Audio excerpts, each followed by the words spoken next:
mak bapak eczema yang takut eczema turun dekat anak.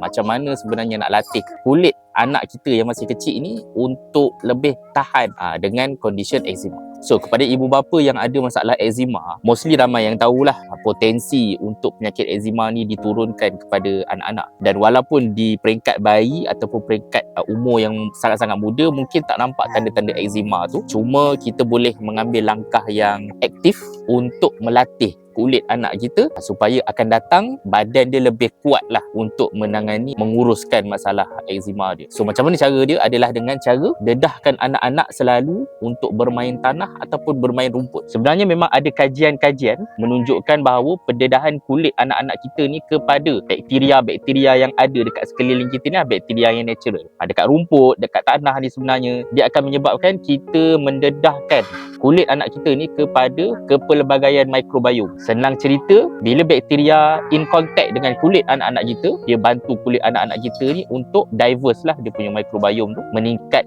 melatih dia punya imun, sistem imun yang ada dekat kulit. Lepas tu bila kita selalu main outdoor, main yang kotor-kotor sikit, tak adalah nak kata campak dekat lumpur ke apa kan.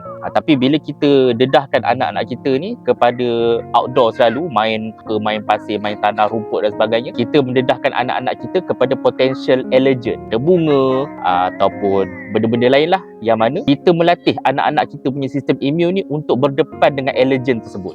Jadi kalau duduk rumah saja, mungkin anak kita ni bila kena allergen tu, dia jadi reaksi alergi tu lebih kuat. Tapi kalau kita dah latih dia daripada kecil, badan dia, imun sistem dia akan jadi lebih stabil. Semua ni dia berkait rapat dengan sistem imun, sama ada dekat kulit kita ataupun dekat usus kita.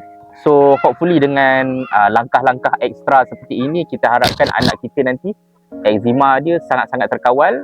Kalau boleh dia tak flare, okey, sentiasa dalam keadaan yang reda lah. Maksudnya kita tak nak lah tanda-tanda.